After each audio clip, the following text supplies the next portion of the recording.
after a great showing against Mercedes Moné at Forbidden Door in a match where, per PW Insider, Mercedes came into it with the idea, with the goal of making her opponent. Stephanie Vaquer should send a bottle of rosé to Ms. Moné because she has left CMLL and New Japan Pro Wrestling and signed with WWE.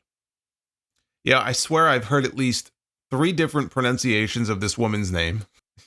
The one time I'm rooting for WWE to actually change someone's name, and Meltzer says that she's keeping it. But we'll stick with Vaquer. If I'm wrong, I apologize. But she walked out there against Mercedes with 3 belts, and now she has none. CMLL said that Vaquer had left both the promotion and New Japan as well, effective immediately, and would not be participating in her scheduled match at Fantastica Mania in San Jose last night. She is said to have received offers from both WWE and AEW coming off the Forbidden Door match with Moné. She wrestled Tessa Blanchard on Tuesday and won the match. And it was pretty clear from her body language and her embrace of Tessa when the match was over, and just the way that she was acting, that she knew this was going to be it for her. And Tessa seemed to know it also. But that means, with her winning, that she left the promotion without dropping her CMLL Women's World title or Women's Tag Team title that she held with Zeoxys. So they stripped her, and they held a triple threat match last night with Luvia representing CMLL, Viva Van representing New Japan, and Willow Nightingale sent in to represent AEW. And Willow Nightingale became the first U.S.-born champion in the history of the CMLL title last night.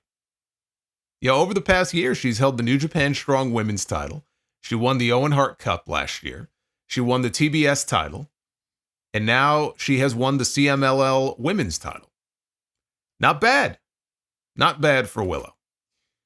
Vaquer was said to have had offers from WWE and AEW, but never seriously considered the AEW offer. She grew up in Chile. She's not Mexican. I mean, I've seen people calling her Mexican. She's not Mexican. She's Chilean. She grew up watching WWE, and her goal was always, apparently, to work there. That was her dream. She even had a tryout match with them in 2018, but they weren't interested in her at the time. Had she taken the AEW deal, she would have still been allowed to work dates for CMLL and New Japan, who, of course, are partners now with AEW, and also whatever other international bookings that she may have had, like the Rev Pro anniversary show in London next month that she was advertised for. She was advertised for the Fantastica Mania pay-per-view last night, 3 months ahead of time. So they were not happy about her pulling out 5 days before the show. Now, WWE, of course, doesn't care. They want what they want. They don't much care about how it affects other promotions, although they did allow Carl Anderson to drop his never openweight title at the Tokyo Dome after he and Luke Gallows came back to the company, but that was something that Anderson insisted on before he signed. He wanted to do business the right way. He didn't want to, disrespect Gedo in New Japan, and so he was able to work that out and go back and drop the belt. In this case, there was a good reason for WWE not wanting her on the Fantastica Mania show yesterday, because they wanted her on their show. While Willow was winning the CMLL women's title in San Jose, Stephanie Vaquer made her WWE debut last night in Mexico City with a win over Isla Dawn. She already made her debut, and she'll be appearing tonight at their event in Monterrey. They wanted that deal done so they could debut her on their Mexican tour. That's why she didn't drop her titles and do business on her way out. It sounds like this all came together very quickly. I see this woman taking shit from a lot of people online who have no idea what they're talking about. And they were popping off before she was even announced for those WWE shows this weekend. How could she? How unprofessional. Even after that. They may still think that it was unprofessional of her not to first drop her titles before leaving and do business. I can understand CMLL being upset, but if they or anyone else, when I say they, I mean these people online, if they or anybody else wants to be upset, first of all, unless you are a CMLL fan who really liked watching her in CMLL, it's just fucking weird for any fan to be bothered by where this woman chooses to work. And I know that part of it is the tribalism thing because she was on an AEW pay-per-view. And there were a lot of AEW fans who commented at the time they thought she looked better in that match than Mercedes. They were very impressed by Stephanie. Maybe they hadn't even seen her work before, and they were hoping that they would get to see more of her, or maybe she would sign with AEW. And so now I'm sure many of them are very upset. The normal ones, of course, are not going to have an issue with it. They're going to be like, oh, okay, I'm happy for her. But the psychotic ones, the psychotically obsessed ones, of course, are going to be freaking out because they think it's some kind of betrayal of some kind that she was on the AEW show and now she's working for the enemy. She's working for WWE. It's just fucking weird. She can't be in two places at once. She could only work one show last night. This was the deal that was presented to her. She moved to Mexico when she was 16 years old to become a professional wrestler.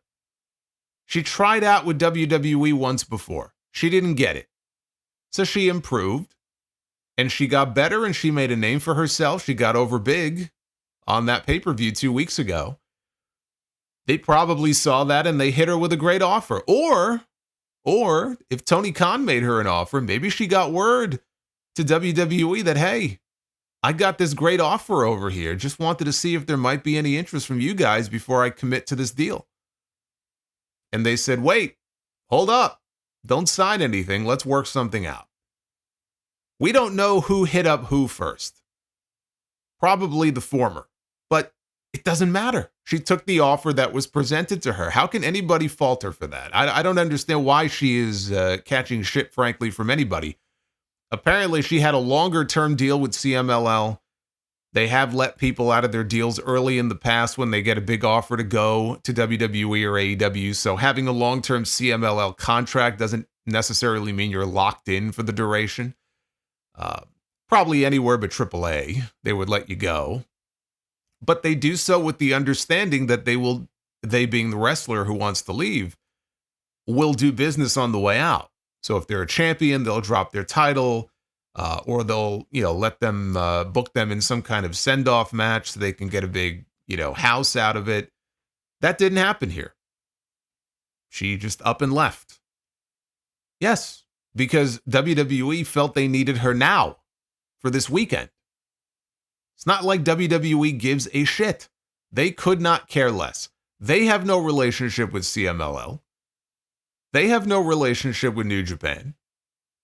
Could she have asked to be allowed to drop her titles first before joining? Who's to say she didn't? Maybe she did, and they said no. We would ordinarily we'd let you, but we can't do that. We need you for this weekend. Like, we don't know that. And even if she didn't, who cares? So what? She's an independent contractor. She can do what she wants.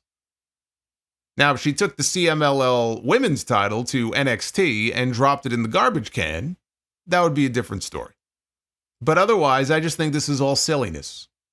But AEW has proven to be a nice recruitment tool for WWE, haven't they?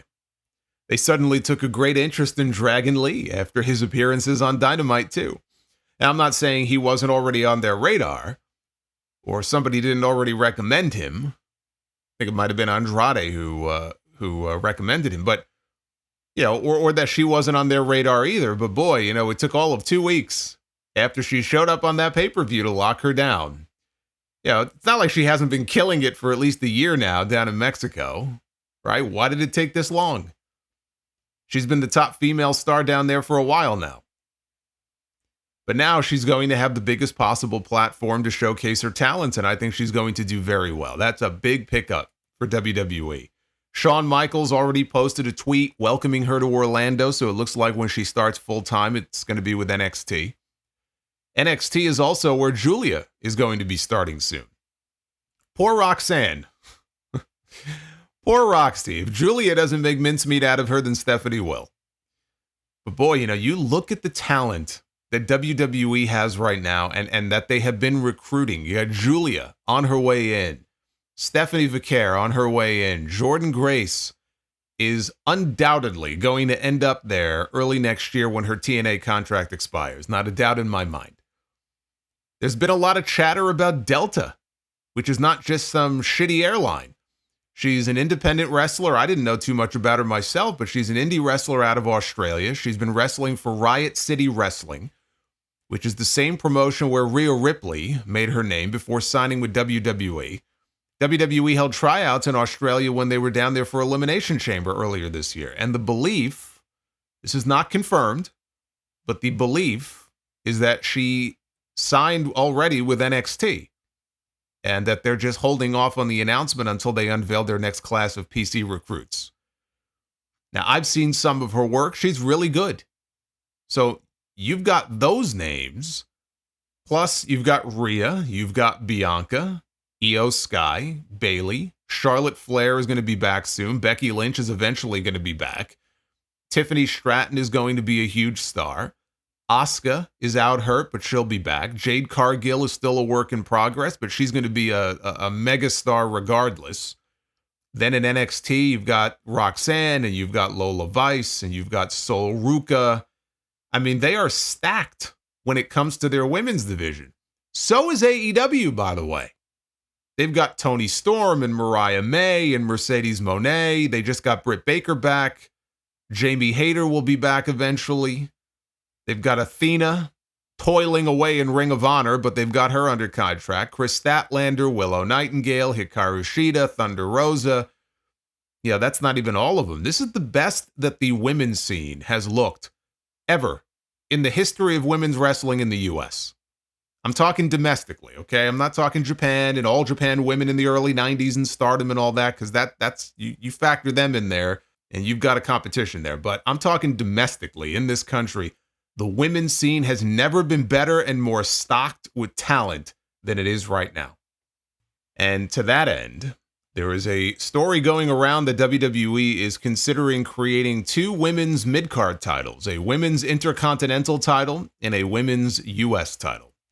Chelsea Green even commented on the Masked Man show and admitted that she doesn't know anything past what's being rumored online. That's all it is right now, is a rumor, but she is hoping and praying that it's true. She said that they have so much talent, not everybody is able to be showcased all the time. So for that mid-level girl, who maybe the fans don't see as someone who can lead a division, adding another title could be a way to help elevate them. I tell you what, as they continue to add more talent, it becomes harder to argue against having at least one secondary title. And I'm usually against adding more championships because I just think they have enough as it is. And the women's tag team titles haven't elevated anybody. They're just used as a story device when it's convenient and not a very good one. But with all the talent they have right now and that they have in the pipeline coming in, I'd be fine with them adding a women's Intercontinental title as a test on the Raw brand. I don't think we need 2 at the same time. I think you start with 1 and you see how things go before adding another one. The minute they announced that they were adding a women's North American title in NXT, I knew it was only a matter of when and not if they did something similar on the main roster. Once she wins the title back from Liv Morgan, Rhea Ripley is going to have that women's world title on lockdown on Monday nights. I look at that Raw roster, for example, and someone like Kiana James, who got called up in the draft. She's had exactly 2 matches and a grand total of 10 minutes of ring time since debuting. Since being called up. Someone like her could benefit from something like a women's Intercontinental title. Someone like Zoe Stark. Zoe is not winning any world titles anytime soon, but Zoe getting an IC title run instead of just doing tags because they have nothing better for her to do could benefit her. And don't laugh. Even someone like Maxine Dupri. Maxine's gotten a little bit better than she was when they first put her on TV. Just a little. She's learning. But she's also not getting a ton of ring time. They made her into such a sympathetic character in this Alpha Academy story. If she continues to improve, you could build a story around Maxine trying to win her first championship. I don't want to see her sniffing the women's world title, but her chasing for the IC title, that's more realistic to me. And I'm just using her as an example. For down the road, if she continues to improve, and again, she's a sympathetic character, she's likable, I could see a story like that working. The reason a women's mid-card title wasn't feasible before is because they didn't have a lot of depth in their division. When they split the rosters between Raw and SmackDown, and you had women on Raw, women on SmackDown, maybe you had 4 or 5 women on both shows. Maybe. There was not a lot of depth there. There was not a lot of talent there, quite frankly, the way they have now. They had women. That doesn't mean they could all wrestle. And back then, a lot of them were on the show not for the purposes of wrestling, let's be honest. And the women were not a focal point of the show in the way that they are now. So why the hell do you need more than one title, right? Back then, it wouldn't have made sense. But I'm telling you, if they keep adding women at the pace that they are adding them, and they've got some really good women that they have signed, it's not such a crazy idea anymore.